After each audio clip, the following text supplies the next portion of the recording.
I can see, do we want to take a roll call vote? We can. We'll do Arlington. Paul Fenley here. Yeah. Lexington. Well, George is here too for Arlington. Yeah. Well, I count you. I can see you both, but you only have one voice, so. All right. Okay. Lexington. I see Richard's here. I see Richard. Lincoln. Dominance here. Up here. And Concord's here. And so far, the National Park is in here. Josh, I know I should know you, but I assume you're DOT, but is that correct? Yeah. I work with Tim at MassDOT District 4. I'm new there, so that's why you don't know me yet. Yeah, okay, good. Could have been that you'd been here a lot. I might not have quite noticed yet. Okay, welcome.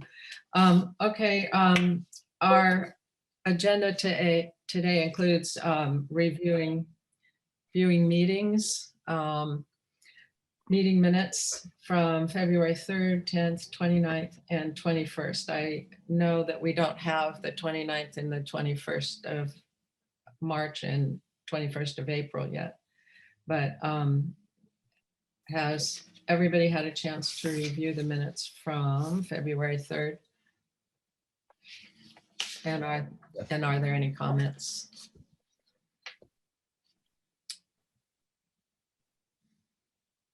I thought they were good. I looked at them. I like them too. They're short. I would move that the minutes of February 3rd, March 24th, and February 10th be approved as distributed. Okay, yeah. We did have March 24th distributed, but they're not on here. Did everybody read the March 24th minutes? They're very detailed. I read them this morning. They are very detailed, but I didn't see anything that was incongruous or inaccurate. So I think I'm okay to approve those. Oh, hi, Jennifer. The only thing I saw was that I said that Concord was the new fiscal agent. And there was a big discussion about that. I went back and checked the meeting, and I was waiting, and maybe I see Ari is back. Allie. Oh, Allie's there. I'm sorry. But we are not the physical agent anymore. No, well, I think Concord would like to know what that means. And so if I could see something like a list of responsibilities, or I think Heather Gill brought up before, the accounting, where does the accounting stand? They want to know, the town wants to know what that means. So I think that's fair. And I said, well, I didn't exactly know what that meant or included in at the time. I think, Clarissa, you told me Ari would know more about that. And Allie, yeah. I'm sorry, Allie. Sorry about that. So that's the only thing that's different. And Jennifer, welcome. And Paula, see you guys are there. Okay, so that, Richard, your motion was one fell swoop, right? Yeah. Okay, and the minutes of February 10th were the working group, and it was their, I think it ended up being much more a draft report, but it's fine.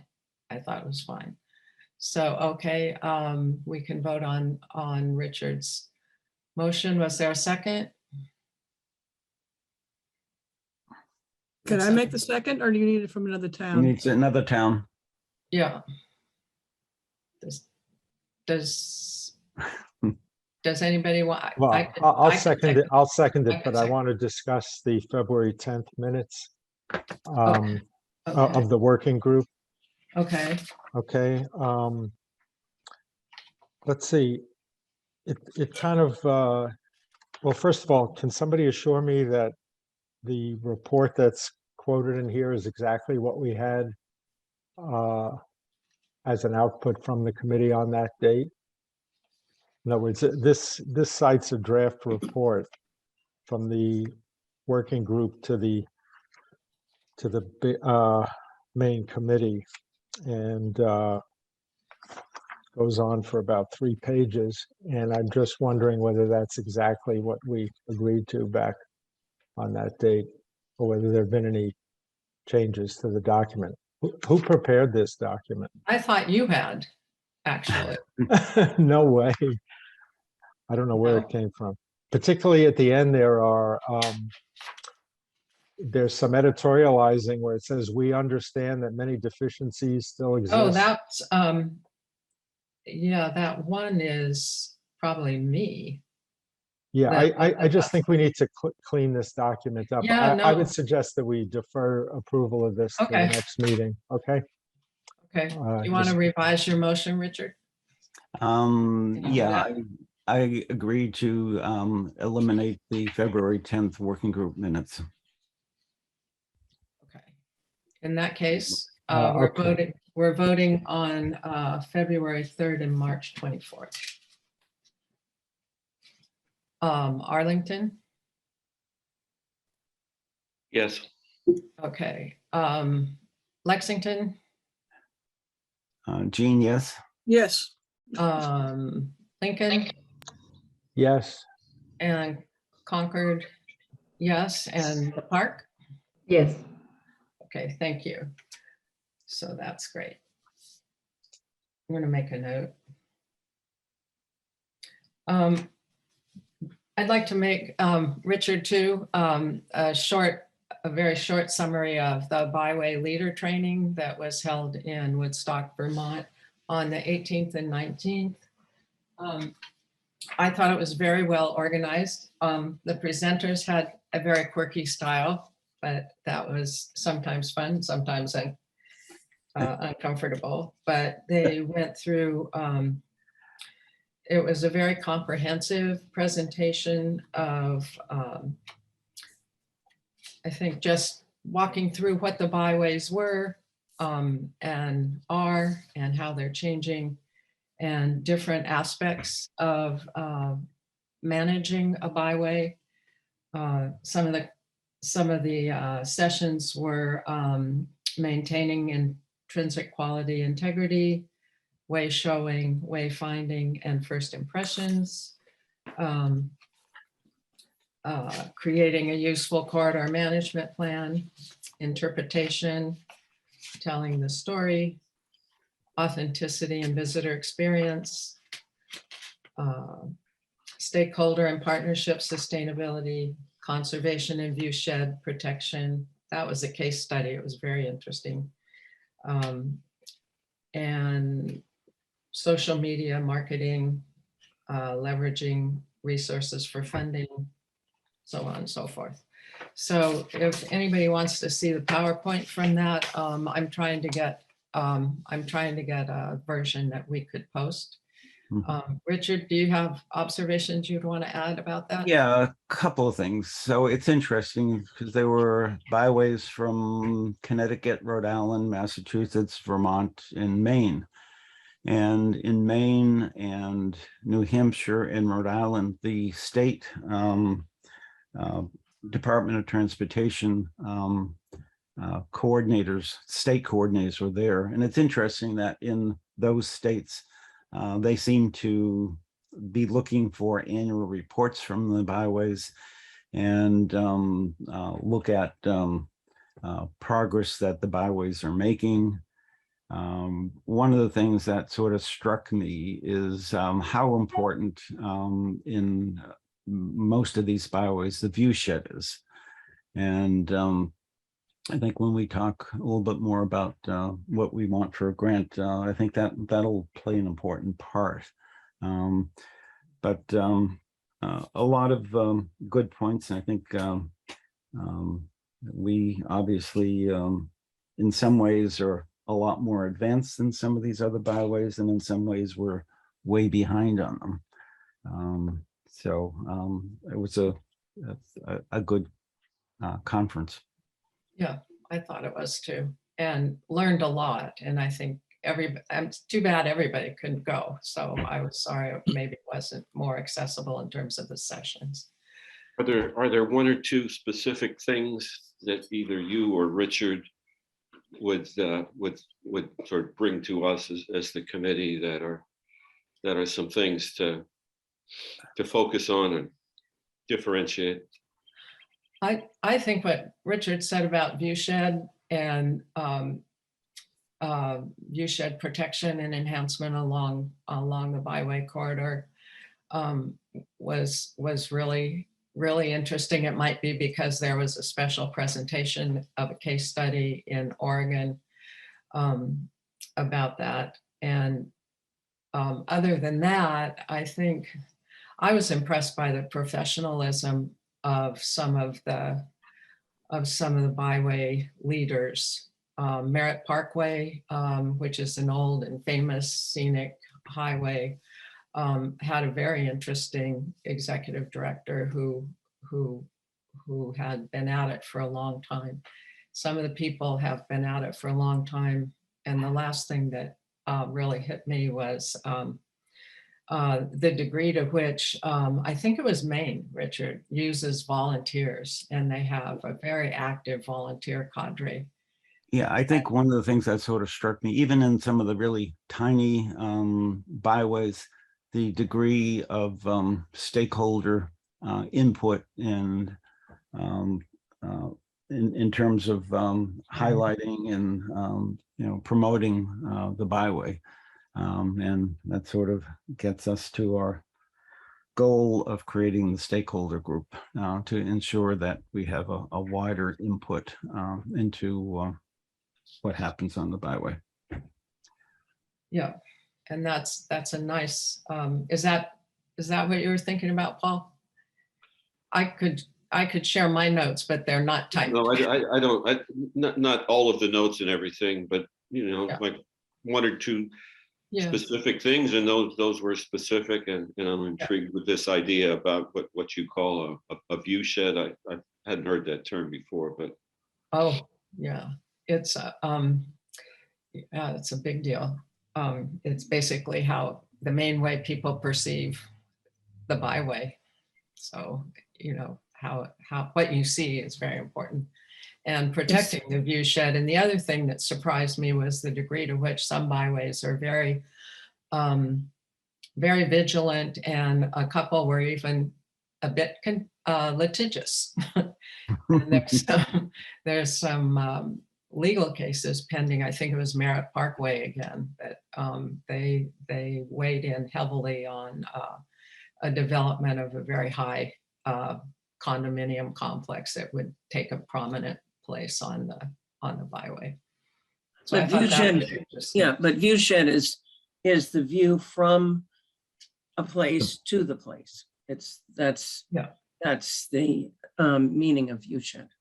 Yeah. And So the methodology. Go ahead. Yeah, what Merritt Parkway were able to do is so there were some residential buildings that were being contemplated that would rise above the tree line and would have a direct impact for the view shed. And they convinced the developers in the towns to limit the height of those buildings to not intrude on the view shed. And the case study that was in Oregon, it's a very famous gorge, Columbia River Gorge. Clarissa, you might be interested in the methodology that they use, because their Forest Service had a landscape architect that was really had a really interesting methodology for figuring out view sheds and how to treat them. So it was useful. Okay, we can go into 3, governance. Just an update. I have been trying to build the page that Concord has for the Scenic Byway. You used to not be able to find it because in the list of committees that are otherwise alphabetical, the Battle Road Scenic Byway was at the bottom. Now it's like the 2nd or 3rd on Concord's website. The Minuteman Media Network has begun to put recordings on this Battle Road Scenic Byway site as well. The corridor management plan is now there, and a couple of other things. So trying to also pull together the minutes and the agendas. And the only comforting thing about this is, while it's not at all clear where most of our minutes are, even the select boards and hats have sometimes big gaps in their minutes. So it seems to be a common challenge. But trying to put those together. If the other towns have minutes, or the park, that when they were taking minutes, it would be good to know the dates and where they can be found. I know in Arlington, I saw that the Battle Road Scenic Byway Committee was within the tourism committee. Is that right? Development and tourism. What's it called? That's how it sits on the website. I actually have to get that fixed. The Arlington Tourism and Economic Development Committee. There you go. Okay. Yeah. Yeah, that would be great. And if minutes and, the agendas and minutes might be posted there. I don't know how the towns post byway committee meetings. They are posted under that committee for it's a long story that's That's okay. but yeah, I'll see if I can get that fixed short term. And then Lexington has what looks like a really promising byway committee page, but it doesn't get into agendas and minutes. And I think I couldn't find it on Lincoln either.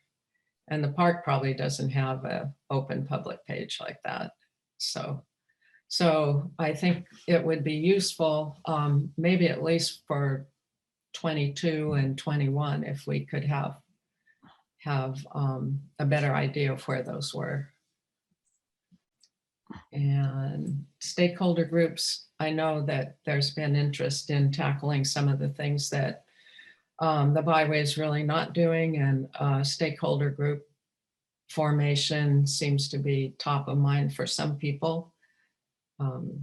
Do we want to talk about what a stakeholder group might look like today? And who might be included to broaden the membership of the committee? It's the stakeholder group, but they'd be part of the committee. Yeah, so I think in the corridor management plan, there's a whole section on the stakeholder group and who the kinds of people. I think we had a pretty good email list, when we did the corridor management plan that was included over 100 people.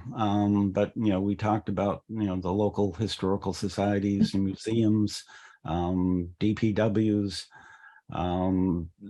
So I think, the idea is to get a cross section of all of the different types of stakeholders, businesses along the route and so forth.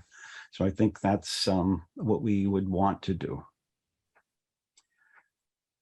And I think, if we look at the email list that we had generated, we can see the types of organizations who had participated in the past, and we can sort of update that. I wonder if it makes sense to, like you're saying, update that and see if it looks like a broad enough base, and see what those people on that list think about being part of a stakeholders group. George? I believe we had a stakeholders meeting in 2017 or 2018. I know it was pre-pandemic, and we held it at park headquarters. And I know we had a list of people that we were contacting, and I will try and find, I think I did a lot of the emailing. I'll see if I can find that list. And anybody remind me when we had that meeting, because I can't remember. I remember it, George. I think it was in the late spring, not the late spring, the late winter, early spring, sort of transition into springtime. Yeah. And there was something in particular we wanted to publicize. Maybe it was the Route 2. No, it was the website. The going live. website, yes, that's That's right. what it was. Yeah. That's what it was. So that would have been 2018? I would, yeah. Yeah. 18, I think it was 19. I think it was 18. Yeah, I think it was 18. That sounds about right. All right. I have seen reference to a stakeholder group, but I had, and George, maybe I'll send you the list that Heather and I inherited. So I'll see that. Nancy, this is Jane. Hi, Jane. Sorry, I don't know how to put my picture up. You know, when Tool was doing stakeholder meetings, residents were not included. We kept being told we were going to be have a hearing, which we still haven't had. And one of the selectmen did not even know what parts of North Lincoln were actually in Lincoln. So I think sure that Bob is on, but it would be nice if you had residents who live in the area from the 4 towns to sort of give their life experiences to whatever meetings you have. Thank you. Could I broaden that to say neighborhoods? Definitely. Yeah, okay. There's a lot of different ones along the route. And so you should, they should be identified, and then people should be encouraged to attend or at least listen. Thank you. Could we rely on the towns and maybe the park also to suggest members of a stakeholder group that would be intentionally including a broad base of opinions and ideas and expertise? Because this might also be a source for gathering volunteers at some point. Yeah, what I can do is I will find the Excel spreadsheets of contact lists from different years and send it to everybody. And I think that's broken down by towns. And so you can look to see the types of organizations or the types of people who are represented. And probably the committee members can and each town can sort of figure out how to get that list updated with current people. And that was part of, I'm sorry, Richard, the corridor management plan? I think just that you've had it over the years. Well, I have different sets of contacts, so I'll go through and find different contact lists and send them to the members. Okay. Any other thoughts on that? We can maybe by the next meeting, we can quickly look at what a stakeholder list might look like. I know we're going to be deep into preparation of the grant, but maybe touching base on that idea would be good so we don't lose track of it. There are other things in governance, obviously, that we have to look at as well, but that one seems to be a good one. Do we have a sense of how many neighborhood people should be part of the group? Because we don't want to get overwhelmed. We want to get sufficient participation. I think we talked about 2 different lists. One is a core group that might consist of 20 to 30 people that could be convened. And the other is a general list to say, if there are going to be meetings or things that we want to publicize more widely, there would be a mailing list to let those folks know. But I think we talked about a stakeholder group of being maybe about 20, 25 people. So would that translate to maybe 3 or 4 from the Lincoln neighborhood, or? Yeah. Yeah. Okay. Or from, the town, well, that the towns might think. Yeah. So so in Lincoln, I would assume there would be more residents involved. In Lexington or Arlington, there might be more businesses involved because that's what's on the byway. Mm-hmm. Yeah, that's a good point. I've been thinking a lot about the farms that are along the byway in Concord and so on and so forth, and the other private land trust properties along the Concord byway. So I think they you know, they'd be good partners when we tried to do something like if we ever have a chance at a next grant. Or even if we could find that kind of support for this grant, I guess. Okay, Groups of cyclists. I'm sorry, I didn't hear I just that. said groups of cyclists, a bicycle committee. Oh, yeah, absolutely. Yeah, absolutely. Because, yeah, well, I was even thinking, you know, Massport, the base. I mean, the base definitely cares about the park and what goes on there and whatnot. And I think they might also like less traffic and lower speeds. So we might share more in common with them in terms of those kinds of values. Okay, any other thoughts? So we can have a goal of having some names identified, and thanks, Richard, if you send those out. Okay. Okay, the big one. The National Scenic Byway grant application. I know that Chris was not probably going to be able to join us today, but he did send some notes. Has everybody had a chance to look at this document?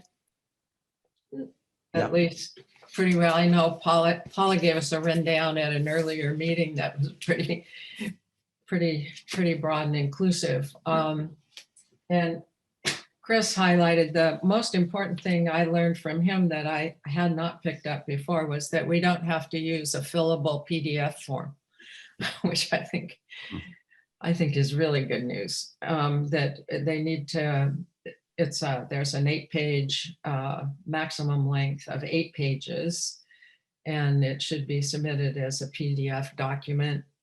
And the project narrative, probably the most important part, but the budget document also would be a separate PDF.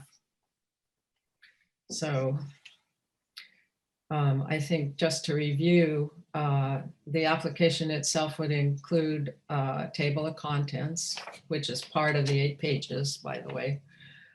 Project characteristics, a project abstract, project narrative, and a cost breakdown. And he said there are 3 required forms, which I haven't figured out which 3 those are yet, but Chris said mostly they'd be filled out on behalf of Mass DOT, and they don't count against the page limit. And the other really big thing, I think he had recommended the MPO to provide some of the match and probably some of the management. Do I have the right organization? MPO, right? MPO. That's what MAPC. Chris said. Chris had said that. I had talked to MAPC and they said that they would be willing to be the fiscal administrator if we wish that.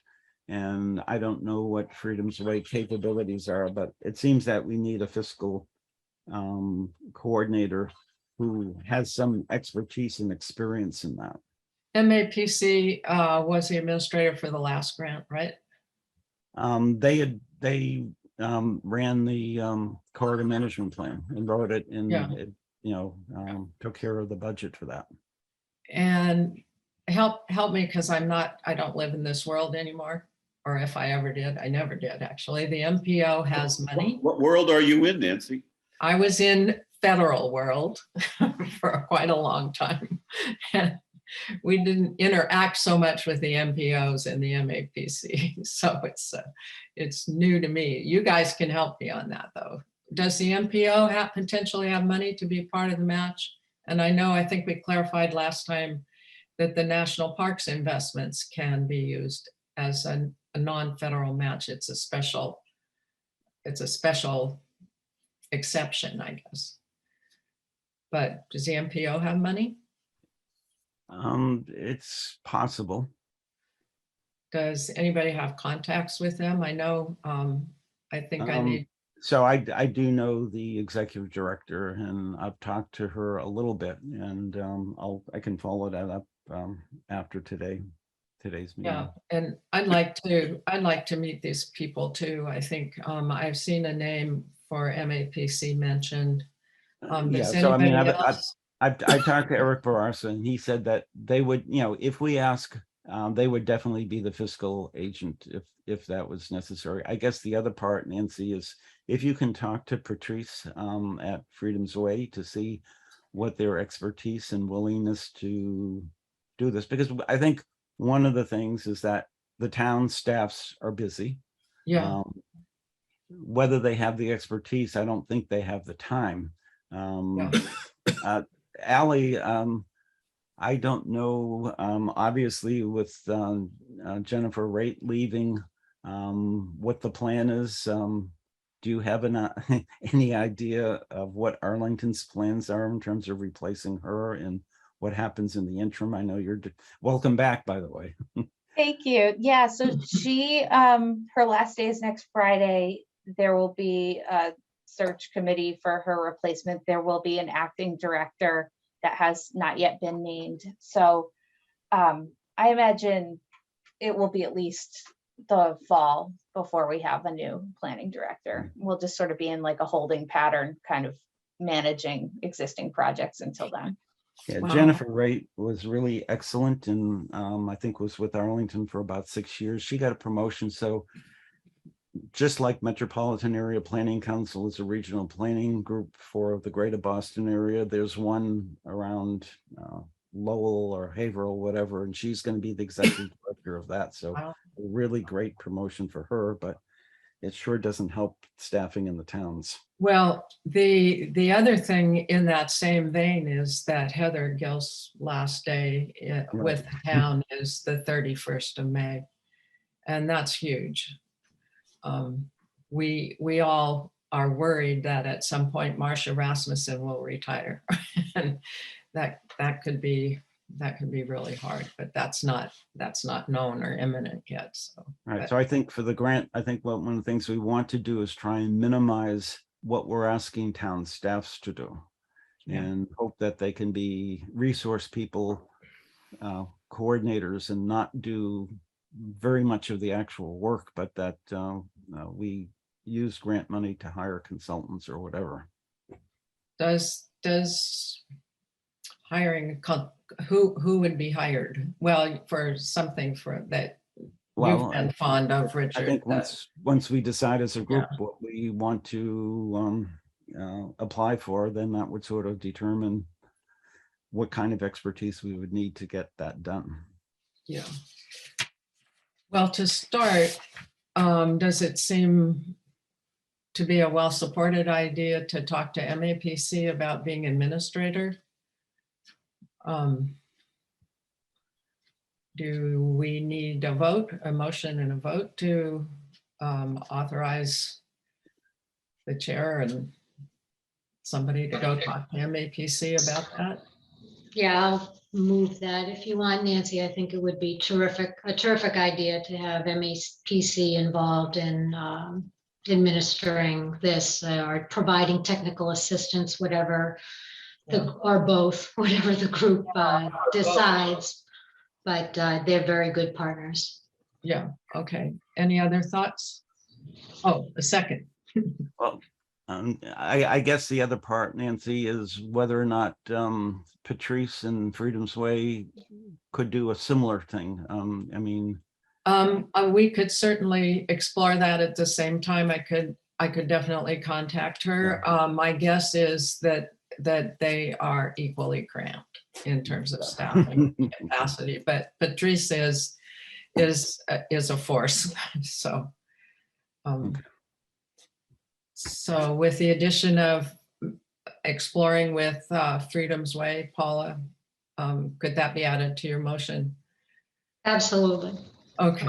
Any help you can get will. Yeah, I will know, be great. I know. Is there a second for that?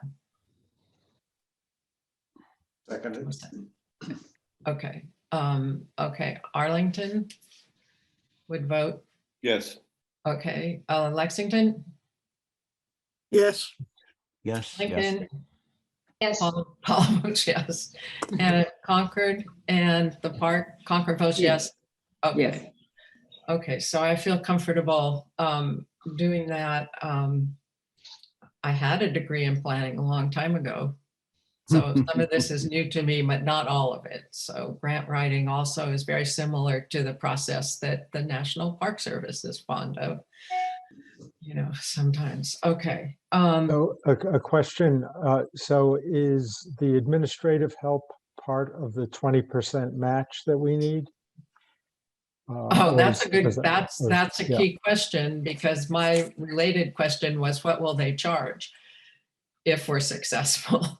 Right. So that's I'm not that's a sure. piece that we can ask. So in terms of 20% match, one of the things, and I know the folks from Arlington tried to get us to be a little bit more disciplined about the hours, but the hours that we put in as a committee Yeah. count towards the match.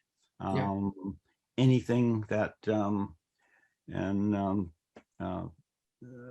Clarissa was very helpful in terms of helping us figure out, what hourly rates might be in order for committee members. I think we had a standard of $25 an hour. She charged more because of her expertise, but so I think in terms of the 20% match, a lot of that can be accomplished through volunteer hours. Committee work. Yeah, yeah. And Jen, can we, I think, I don't remember if it was you or Simone, but I think one of you affirmed that the park would be able to use some of the resources it's expending under, GOA as a contribution. Is that correct? Do you know that? That would have come from Simone, so I'm not Okay. certain of what she stated, but that. Okay, okay. I heard that somewhere, and it bears verification, so I'll be in touch with her about that. And okay, there's some things. Going back to the letter of intent. I'm trying to move into how are we going to divide the work for this, and how are we going to think about it? And there were 5 areas that we talked about in the letter of intent. I don't know how to share that. I don't know how to share that, but do people have access to their to the final letter of intent that was sent around? Nancy, can you just briefly read them off? Yeah, I can, absolutely. So the first one was the development of the connections between the byway and adjacent roads and paths. Second one was the one that evaluates existing speed and develops guidelines and context-sensitive design principles. And that's identifying target speeds. I think that one's affiliated with a consultant. Improving landscape features and views along and adjacent to the byway. That's fixing stone walls, fencing, some landscape rehabilitation. Design and installation of interpretive elements, markers, signage, primarily signage, I think. And then the last one was the smartphone app. There was some discussion, and Chris weighed in on this actually, that given that Freedom's Way already has a smartphone app that has a filter for the byway, that maybe this isn't as strong, but it could maybe. And I think at another meeting, Clarissa noted that would be quite expensive. And that's something I could also check with Patrice. And has anybody looked at the Freedom's Way app? I haven't either. So I suppose we should try to look at that and see if it's. I've used it. It works well. I've found it helpful. I don't personally think just my perspective, I don't think we have the capacity to manage an app. That's a good point. Yeah, I think theirs is actually quite nice. I have it on my phone. I'd suggest downloading it. I think that would be, yeah, I would suggest sort of leaving that one off. There's plenty of things to do and all the other items, which sounded good. Well, yeah, it's interesting because the website wants to be more fulsome already. And so that's the management of those communications things are challenged sometimes. I agree. That's why I think we kind of Yeah, we need to crawl before we can walk. that's a good point. And have you had experience developing an app like that? No, Okay, but I think Clarissa must have had that knowledge, and she said that that would be expensive. Jen, do you know? Is it expensive? You haven't, because you're playing off the national. Yeah, okay. So that leaves 4 areas: the connections of the byway with adjacent roads and paths, the evaluation of speed limits and identifying target speeds, etc. Improving landscape features and views along or adjacent to the byway, and interpretive elements and signage that. So I don't know if people have ideas about how to approach this exactly, but we could have, yeah. Anybody besides Richard? No. Okay, Richard. It might spur some other thoughts. Yeah, so I have 3 things I wanted to discuss and bring up. So one of them is, let me share something. First of all, I can figure out what it is I want to share.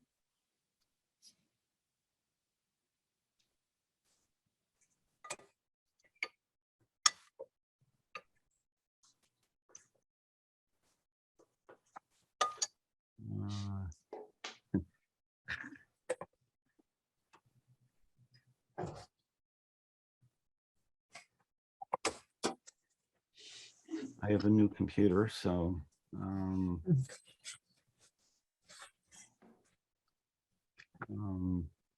while Richard's working on that, Nancy, are we narrowing down our list? What's the task we're doing? I'm sorry, I signed on late. Oh, hi, Sheila. Hello. Are we narrowing down? Yeah, from that list of 5 items. I don't know. They all fit under the project category that we ended up picking, which was implementation of a corridor management plan. But I think Chris Clem had warned us against things that were too little or too separate. So I think this could have 4, it could have 4 aspects to it. What are you thinking? Do you have? Why don't we raise what what people are interested in, we'll figure out whether they relate or whether they're separate or whatever, how that works. Let me talk about 3 things. So one of the things is the towns of Arlington, Lexington, and Bedford got a economic development grant, in terms of business revitalization. And what they did is they took the Minuteman Byway and looked at a couple of business nodes, Arlington Heights, East Lexington, and Bedford Center, to look at connections between business and the bikeway, in terms of how do we try and revitalize after COVID and so forth. And one of the things I think was really fascinating, and it goes to a lot of what occurred at the Byway Conference in New Hampshire in terms of looking at view sheds. And this is from the report that the consultant had generated. And if folks look at it, I think this is Arlington Heights. But saying, the peripheral vision of a driver at 10 to 15 miles an hour, they can take in everything. because they're going so slowly. But if they're going 30 to 40 miles an hour, the drivers are sort of focused on the roadway and don't really see the viewscape. One of the things that's interesting is that although, the towns have bought into the 25-mile-an-hour townwide speed limit, there are good sections of the byway in Lexington that are signed at 35, 40 miles an hour rather than 25. There are sections in Concord on Lexington Road that are signed for 40 miles an hour. And if you're going 40 miles an hour, you miss the vistas of the farms and the view shed. And so part of the idea would be to hire a consultant to look at what are the appropriate speeds along the whole byway in terms of, how important are view sheds, what should speeds be, and what would have to happen to make drivers want to go 20 miles an hour or 30 miles an hour or 40 miles an hour, and to look at how that might be accomplished. Primarily because as a scenic byway, I think, the motorists are sort of the key. And the secondary thing is, maybe not secondary, but just as important, is how do pedestrians and cyclists fit into all of this stuff. And so when I talked to MAPC, they felt that hiring a private consultant would be ideal to do this. It fits into MassDOT's way of figuring out speeds. It fits into their process. And it doesn't look like there have been very many studies about how to implement MassDOT's new speed study thing. But in Lexington on Spring Street, that was posted 40 miles an hour. All the selectmen did was they asked MassDOT, can we change the speed limit and reduce it without a speed study? And MassDOT said, fine. So we have large sections of the byway that have MassDOT posted speeds that may not be the most appropriate. And one of the things is to try and hire a consultant to do that. So I just excuse me, Richard. Yeah. You just mentioned Spring Street in Lexington. That's not a state highway, right? So what Not a does state highway? No. So what does MassDOT have to say about that? Isn't it Because completely they're- under Lexington's control? Because towns don't have the authority to change posted speed limits. It has to be approved by MassDOT highway. Oh, okay. I didn't know that. Yeah, so the town had a choice: do a speed study and see if they see what the 85th percentile is, or to request a reduction in speed. And the selectmen requested a reduction of speed without a speed study, and MassDOT granted it. It's this topic came up years and years ago when the police chief was not happy with the high speed limit on Lexington Road and said MassDOT wouldn't let them change it. But somebody at MassDOT at the time said, no, go ahead and change it. So I think it can be a little casual. It can be a little casual, but it's probably better to get. But anyway, Well, I mean, here's what the idea is if we had a consultant who did it and came up with recommendations, it would be very easy for the selectmen and the towns to refer back to the consultant study. And, if the consultants felt that it was safe to reduce speeds and that cars would go at that speed. So that's one of the potential projects that I'm promoting. can we have some comment on that? Yeah. Does anybody else have a comment? I have one concern. I just have a question because the MassDOT representatives keep saying that I think there's different protocols for different roads. And if a road is owned by the town and it is under the jurisdiction of the town, that maybe this process can move forward as Richard outlined, and it has in the past for certain roads. But that 2A, they will not, that that process is not appropriate for 2A. So there's going to be different rules for different parts of the byway. And what MassDOT can do and what their protocol is for the different roads. And what the I town. think we need some clarification. You know, Tim Paris has said it over and over. Chris Clem has said it over and over. So I just don't want the committee to get confused on what they can ask for and what we can't accomplish. I think it's great that we try and reduce the speed along the byway. I think that's something everyone can coalesce around. But there may be different roads to the reduced speed. Okay. I think I saw George and Paul also. Paul, do you want to go? Okay, I would just urge that we find out what legal footing we're on, asking MassDOT to reduce speed limits before we hire a consultant. And maybe the town councils in each of the affected towns could get involved, since they have the legal expertise to tell whether we have any standing at all telling MassDOT what to do about the speed limit. It's in MassDOT's, they have a procedure for that. It's written and it's on their website, the procedure. I'd still like to see a legal interpretation of that guideline before we go down that path. Absolutely. It would be useful to have a citation for that, Richard, if you could dig that out at some point in time and send it, and then people could review it. Yeah, and it would give a little more definition. Yep, absolutely. To and Paul?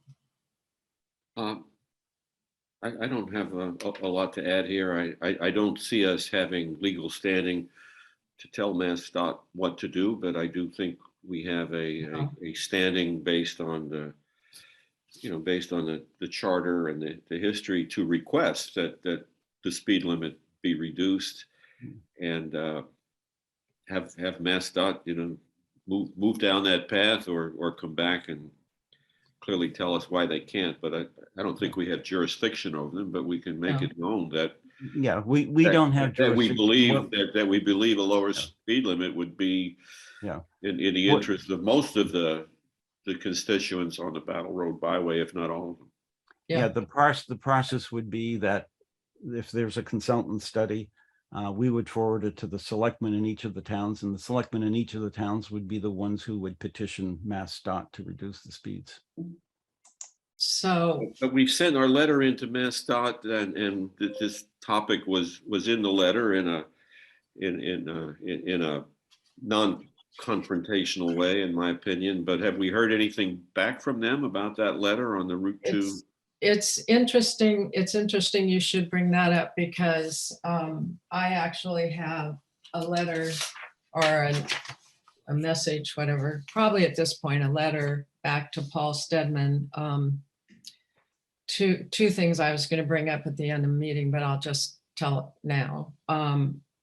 The consulting parties got a response back to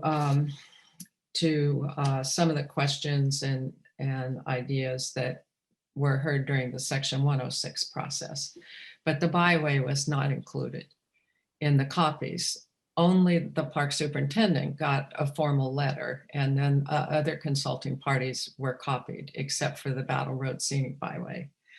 So we are a consulting party, and we were granted that status by FHWA. I requested it and they granted it.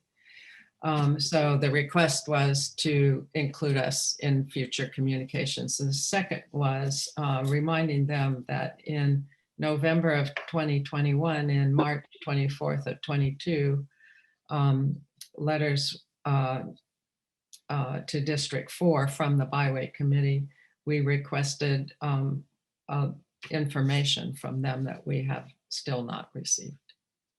And I think that information would be important not only for now, but for any future plans along the byway, particularly now two-way. So that's all. So Nancy, you received a letter, a responsive letter or a copy of a responsive letter? No, I got it from I got it through Concord's Historical Commission. Concord's Historical Commission was copied on it was Paul Stedman's kind of Letter follow-up. of, Yeah. what's the date? Let me find my April 21st. It was his letter to Simone Oh, okay. de Leon, and the consulting parties received that. And Lincoln was on Lincoln Historical Society, Lexington Historical Society, Concord Historical Society, and tribal folks.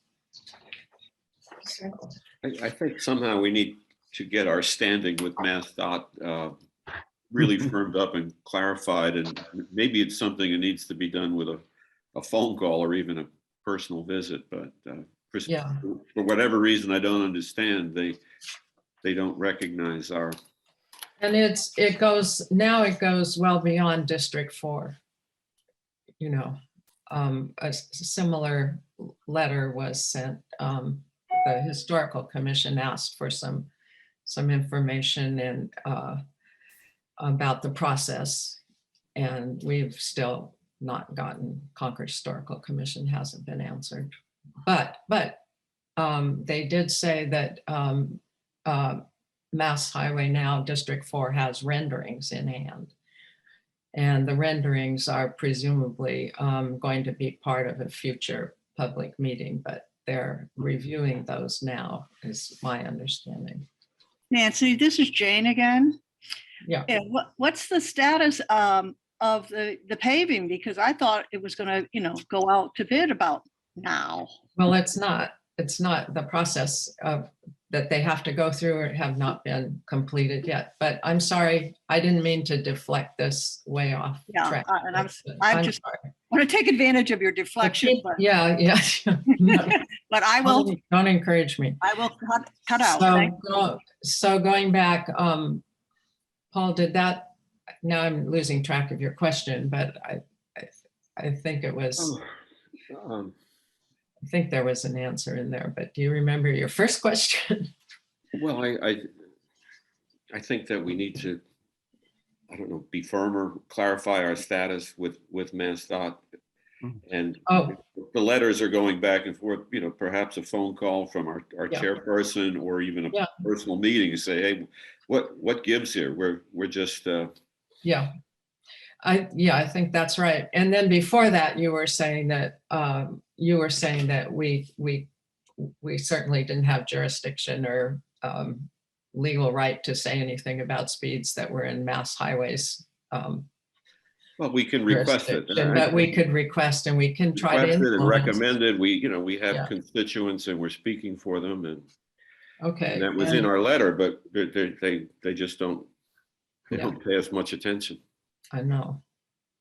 So this discussion, excuse me. So we've got 4 areas that we need to incorporate in our request for a grant.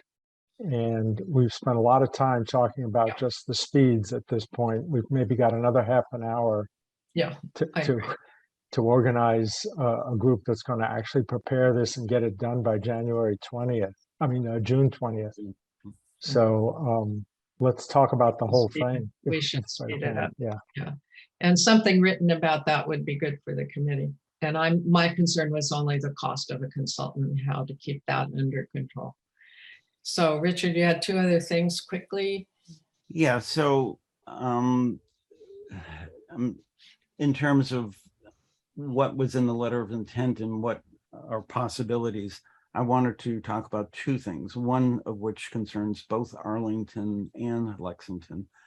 And that is sort of the follow-up on the economic development grant for Arlington Heights and for East Lexington. That one of the findings of the report for that mini grant said that the streetscape in Arlington Heights and in East Lexington was not the best. And that, that something should be done to the streetscape of Arlington Heights and in East Lexington to make it more business friendly, to make it more user friendly. And, connecting with the businesses and with the bikeway. And it seems that, if in fact one of the goals in the letter of intent is to increase connections to adjacent paths and so forth, that and to increase the streetscape, that this would be one place to do it. And so that's one thing. The other thing is that there are two specific instances of, how do we, look at brick and mortar things to improve. And in addition to stone walls, there's two things, one in Arlington, which is the Foot of the Rocks. I mean, maybe the funding can be taken care of elsewhere, but, that's something that is going to improve the streetscape and the byway. And the second is in East Lexington, we have this building, stone building, in which used to be the East Lexington Library, and there was a pipe burst and the thing has been sort of sitting there. There's a committee that just has reported out, and there probably would be CPA funds to help with the rehabilitation, but the question is, what would the use be? And the use that they're talking about would be a center for diversity, equity, and inclusion, to have it as a lyceum, which it was back in the 1800s. It was a haven for public speaking that wasn't appropriate in Lexington Center because it was not the accepted way. So the abolitionists spoke, supposedly Ralph Waldo Emerson spent more time lecturing here than any other single location.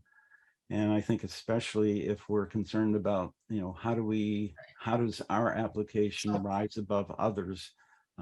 This might be one key to. So I'm going to interrupt you a little bit because it sounds like this is a highly developed idea, and maybe I get the idea of that. Maybe you should begin, and we should all begin to be writing something down if we have ideas that are formulated in any of these four areas. You kind of jumped to the improving historic landscape features and views.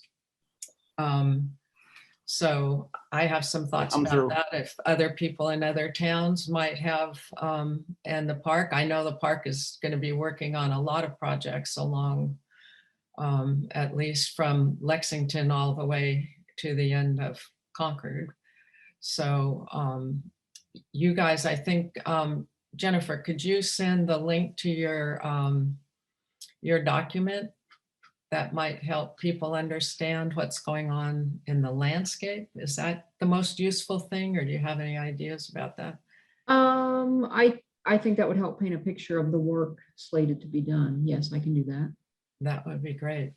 And coordination of anything that I have some ideas in my mind too about from Lexington all the way through Concord. But that would need to be carefully coordinated with DPWs and especially the park and DOT. So that's actually, I'd like to say that's an area I'm really interested in pursuing and sketching out a little bit more. I'm not so familiar with what might be appropriate in Arlington. But well, I'm getting confused here because we've got four areas for our request, and now it feels like we're drifting away from those. No, that's number 3. That's the third thing. Richard made a nice segue from the speed study to the views and the landscape features, improving those. Okay, well, I guess I've been going along now thinking that the national park is going to be the focus of this grant, because it's talking, even in the title of our application, about the 250th anniversary celebration.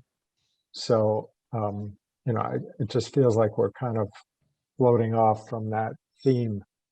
From But what that- theme? maybe that's just me. Yeah. From what theme? The That 250th there's going to theme? be a big celebration at the park. Let's get things really spruced up along the areas where the park is has its presence. Well, it's also the So- byway. I understand. I don't, you know. Yeah, I don't understand. All right, is the national This park, money for has to be example, expended, I think, before and sometime in 2024. So this would all be part of what's going to happen for the 250th. right. So am I wrong in thinking that the majority of the funds for this grant would be devoted to the Route 2A corridor and where the national park is situated in Lincoln? Am I wrong about that? You're just Mhm. thinking spread it on the entire 14-mile 16 span, or whatever it is, yeah. Whatever it is. Oh, I was definitely thinking in terms of the entire byway. And because the park is sprinkled along so much through I think Arlington's the only town, as far as I know, that doesn't have part of the national park. So I kind of think of those together.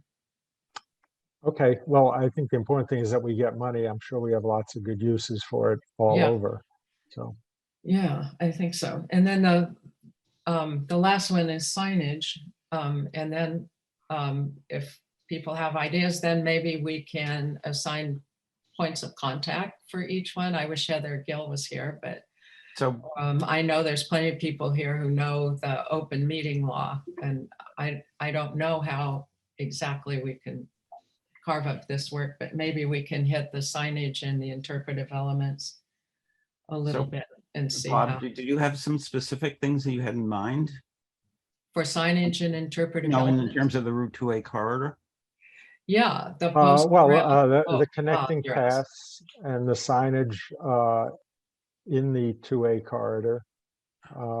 Those are kind of, you know, and I'm not introducing any new ideas here, just mentally, that's where I was focused. But And Bob, let me just add that when we started talking about this notice of intent, those were two major items that this group talked about: the connecting paths into the park for two purposes. One, to make the crosswalks connect to something, and two, to connect both sides of the park and make people understand that they are driving through a national park rather than just alongside a national park at 50 miles an hour. And the other thing was this committee has worked on branding and signage for the past, what is it, over 10 years? And we have a beautiful design, and the intent was to put up signage along the corridor that would brand the Battle Road Byway and other byways, and I'm sure you learned about this in your meeting, have these, you know, these signs that when people are driving along or bicycling or whatever, they know they're on the byway because these signs are at intervals all along the byway. So we have the design done, we have different signs designed. We stopped short of implementation for lack of funding, and this may be a great opportunity to actually finish that project. Yeah, and that's one of the Absolutely. 4 categories. Both connections, and some require study. You know, so they're both. So I don't understand. I think we're hitting all of those 4 areas in general discussion. It might be. I'm going to throw out an idea. I don't know if it's going to be appropriate for open meeting laws or not, but if if there was a point of contact for each of the 4 categories, could people individually send thoughts to that point of contact for our next meeting, for instance? And then does that work in terms of the open meeting law? If there's no deliberation, it's just sending to, like we authorized to do the letter of intent. There were groups of 2 people. Groups of Well, 2 one people, thing but is maybe one person.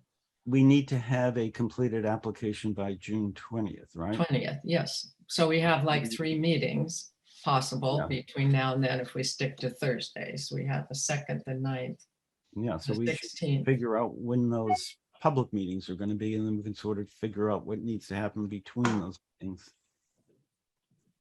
What public meetings?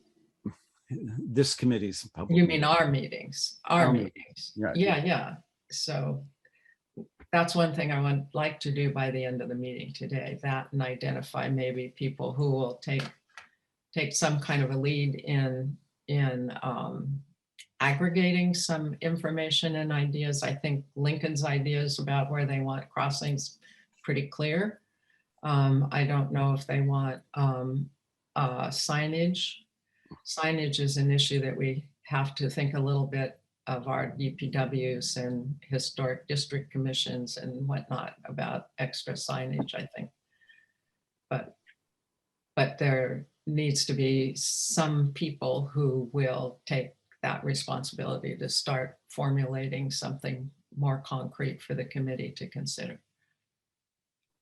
Does that make any sense? Or are there other ideas?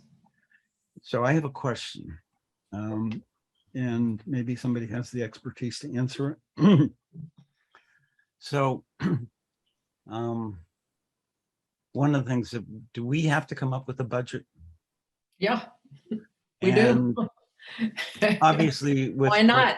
right, Why but would we with not? procurement rules, if these things are of sufficient size that they have to go out to bid, what can we do in terms of soliciting input from potential consultants at this point? Can we do anything, or do we have to have an arm's length away from it? I don't know what the current laws are about that. I don't know why you can't talk. I don't know. I can't remember. Jen, do you guys, does anybody here know when you procure? I mean, there's a lot of planning and implementing people here. So We had a hard time, I think we had a hard time talking to potential bidders in advance of selecting a service provider of some kind. I think most of what we're going to propose is scalable. So I think we can take a guess at dollar figures, how much per sign, how much per foot of path that's constructed, Right. and come up with dollar figures. And then depending on the actual numbers that come in, assuming we get a grant and we get funded and we get actual numbers for these things, we can scale up or down to fit within the budget. I think the question is, where do you get the dollars, the dollar individual costs to scale up or down? Well, And let's then say you have to talk to the professionals. Well, I don't know that you need to be that accurate at this point. For example, if we're creating paths, let's say Lincoln wants to write the section about connecting paths. We can make a pretty good guesstimate on how much per foot it costs to create a path, and that includes tree clearing and preparation of the surface and so forth. Is it $100 a foot? I doubt it. I think it's less than that. And so we could come up with $100,000 budget very easily. That's probably not far off from the real. I wasn't thinking of the point person to be the drafter and the decider about what was going to be put in the grant. I thought you said we should split the The work up, point Nancy. person, yeah, well, I know you guys know what you want, but there are connections in other towns and places that might also want or need a connection. I think Richard's mentioned some. I don't know if there are any in Arlington. I don't know what the situation is in Arlington. I think Yes, the general Nancy. connection is to the bikeway. Nancy, this is Paul. I'm going to have to leave the meeting in about 5 or 10 minutes. I usually budget an hour for these, but they never seem to stay in that limit. This is hard. But let me say, Arlington Heights has come up, and this idea of a view shed and so forth. I wouldn't want to offer anything right now without getting some input from Ally. So I would say, Yeah. George and I can talk offline with Ally, see if there's anything specific we can put into the mix here, but I don't think we're going to get it nailed down, and however much time you still want to allocate to the meeting. No, I don't. No, I don't think. Before I do check out, I will say that a week from today, there will be the next meeting, public meeting, to solicit input on the Foot of the Rocks project. It'll be Thursday, June 2nd at 7 p.m.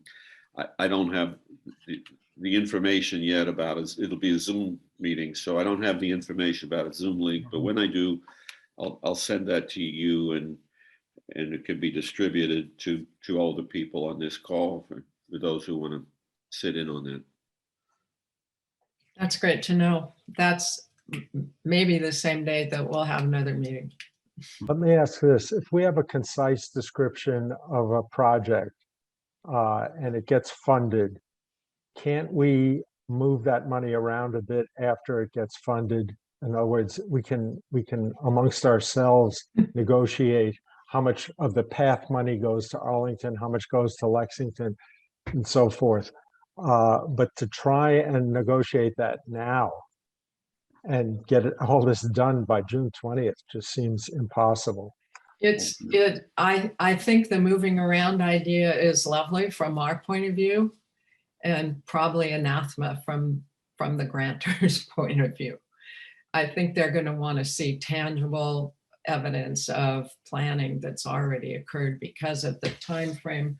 Chris told me the date that the money has to be expended. Josh, do you know what the expenditure date is? It's sometime in 2024 though. This is, sorry, for which grant? Hi, did you hear what I said? Sorry. Yeah, you're asking about the expenditure date. Which grant is that for? For the National Scenic Byways program grant. I do not know, but I can find out and get back to you on that. I think it's okay. I think it's in, I think it's in here. Yeah. Okay. But I think it's a real challenge. I think you're right. But some things are, like you said, are more tangible. Some things require more planning. The signage you could probably figure out pretty easily. Even post and rail fence or landscape clearing or stone wall repair could probably be pinned down. I think some of these things might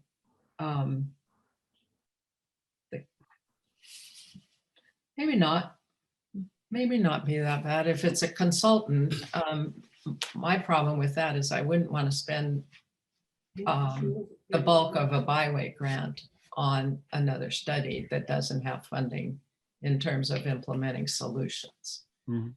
I think from what I've heard that the reviewers are going to be looking for impact.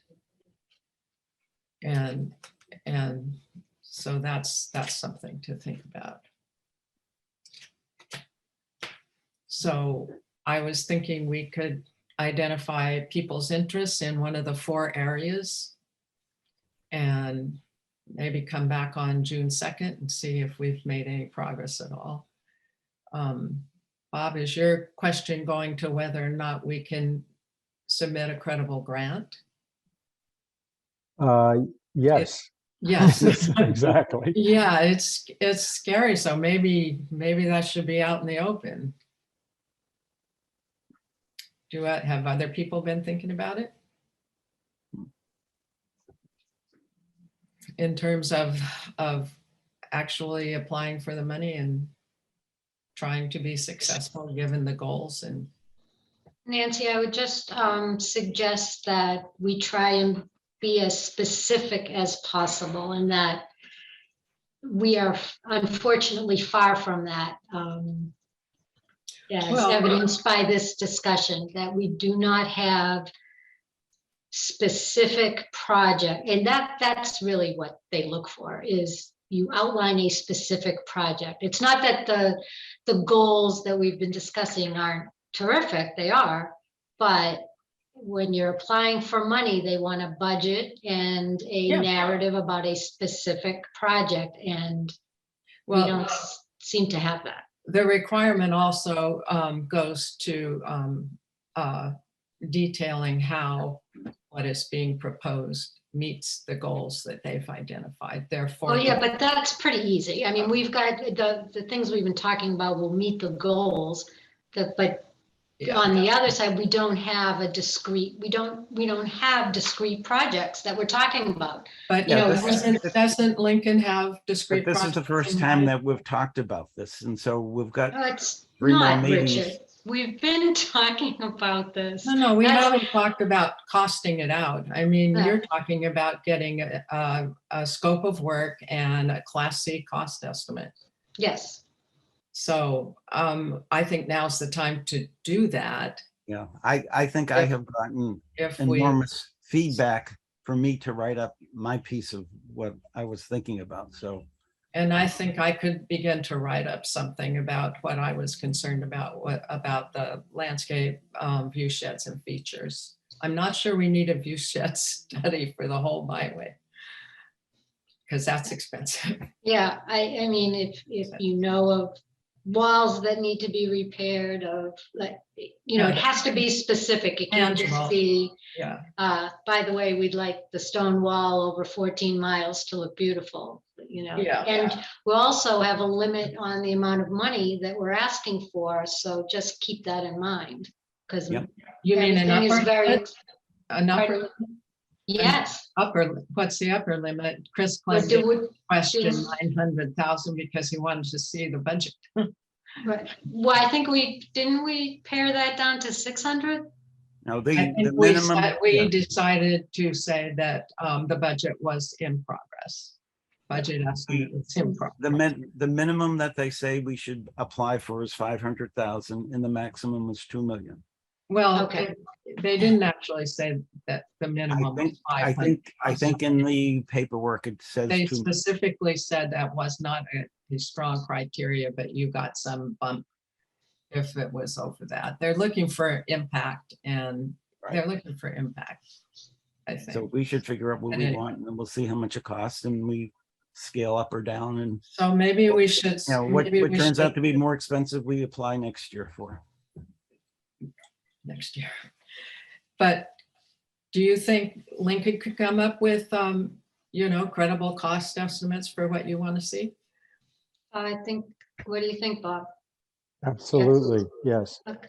I So think Bob and I will work on that, And the I- paths. And we'll also, you know, work with Simone and Jennifer at the park. Then we'll come up with something. I own a bobcat and a tree chipper, so Thank goodness. that's the match right there, There okay? you go. That's funny. And I think it'd be halfway, not simple, but it would definitely possible to get something about landscape and view sheds and, you know, features along the road that are falling down. So, so there's that. And then there's the signage. Does somebody want to do signage? I think it falls into what I'm proposing. Well, okay, and you'll write up something I'll and integrate it everybody in. will, Yeah. the three parties here will work on what we just talked about and Yeah. does Arlington have any particular? I know how they did the signage for the Essex. Oh, okay, Byway. there you go. And so we have a template for that. Yeah, and you could give an estimate on the number and Yep. yeah, this whatnot. Okay, so that leads us to our next meeting. Do we want to meet? What do you guys think? I think this is hard work because it's going to be, it's an 8-page maximum. That's not a lot. And then there's the budget estimate in addition. That's not. So I think it'll be an exercise in consolidating, integrating, and, you know, paring it down to the 8 pages. Did not give font size, so there's a lot of variation there in a PDF document. But do you want to meet on June? I'm looking at calendar, the 2nd, 9th, 16th, and the 23rd. And it's due the 20th. So we have three weeks from today. Do we want to meet once a week and pencil off 2, 9, and 16? Mhm. I think you have to. Yeah, What do you and think? ideally, if there's something to review, at least the Wednesday night before. Yeah. We should make the 16th, maybe the 17th, and have that be a meeting that everybody has a final look before it's submitted on the 20th, which I assume is end of day. Mhm. So that makes sense. 2, 9, and 17. June 2, 9, 17. At what time? Is 10 o'clock okay still? Yes. Okay, is that yes from everybody? Do we need a vote? Everybody's shaking yes, we'll be able to get people there. Okay. Okay. 2, 9,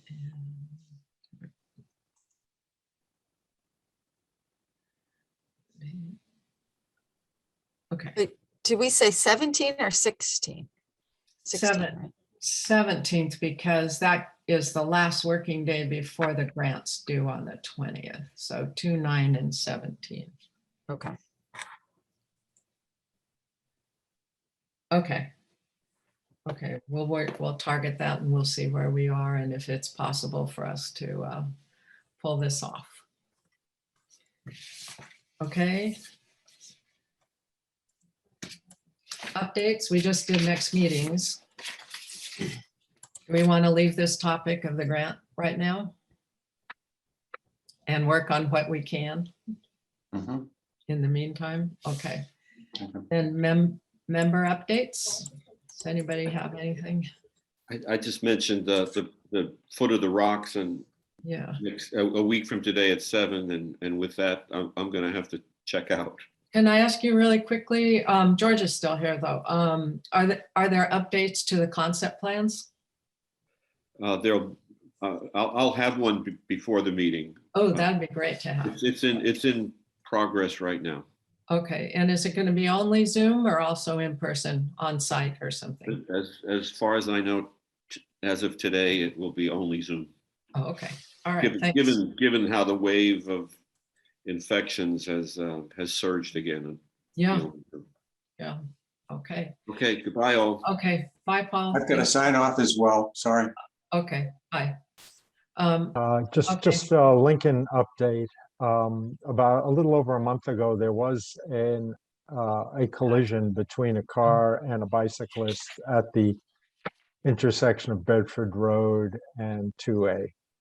And the bicyclist was taken to Leahy Clinic and spent a couple of nights there, I believe. Non-fatal injuries, but certainly there were ambulances there and a fire engine and so forth. So, I mean, we've known that's a dangerous intersection and there's more evidence of it. Do we know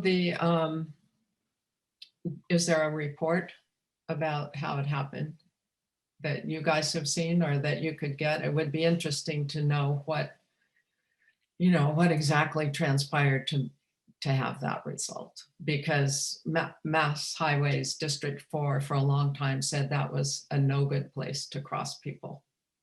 Because Yeah, of the curve. well, I haven't seen the official police report, but my understanding is that the bicyclist was heading east on 2A, Mhm. which is a tricky proposition, even if you're not at an intersection, because there's Yeah. no shoulder at all.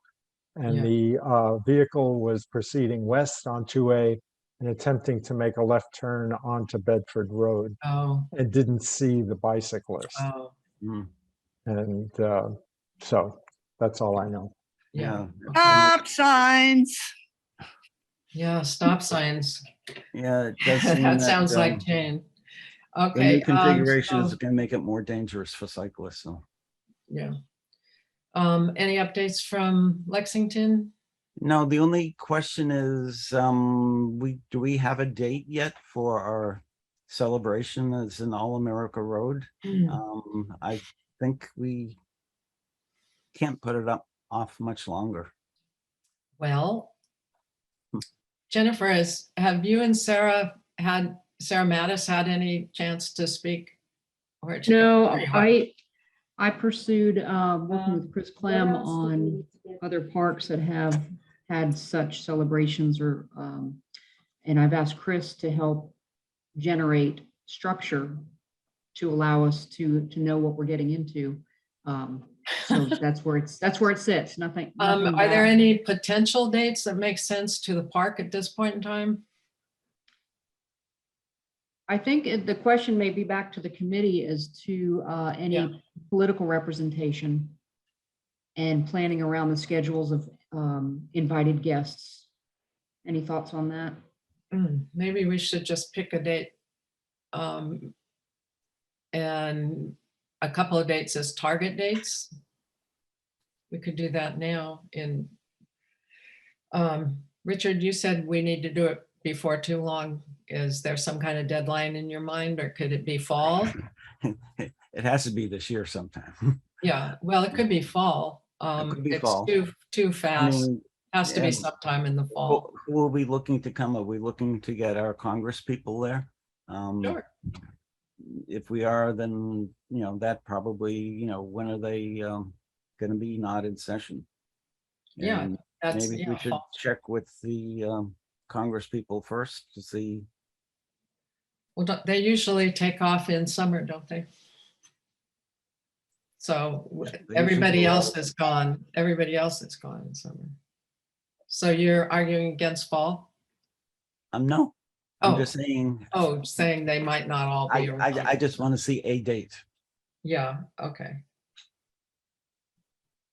And I think this would also help push us to get a stakeholder and email list together. To let people know that it's occurring. How about if we shoot for the first week in September? Or do you think, Second week, first week is too much else is going on. okay. And also it might be too close to the congressional recess in summer. Okay, we can set the second week in September sometime. And folks who have contacts with congressional and other leaders should maybe check out in general what they think about attending something like this. Okay, and does the park have any update? What are you guys doing? There's a lot of planning going on over there. Yeah, just a lot of moving parts between our Great American Outdoors Act discussions and trying to create or trying to replace all of the park signage, trying to push that through before 2025. So is there a plan? Do you guys have a signage plan in draft yet that we could use to inform our thinking about what the Byway grant might do? Let me see what we have that might help you with that. That was we did do a 100% inventory in order to cost estimate replacement of all signs and additional improvement of signs. Your cost estimates and whatnot are going to be very helpful, I think, to us putting together a credible cost estimate for the grant, but it might but you might not be that far along by then. So, but anything like that would be useful. Okay. I'll look into that. And for Concord, I think I'm just going to be in touch with Paul Stedman, District 4, about remembering to keep the byway as a consulting party and remember to send the information we requested.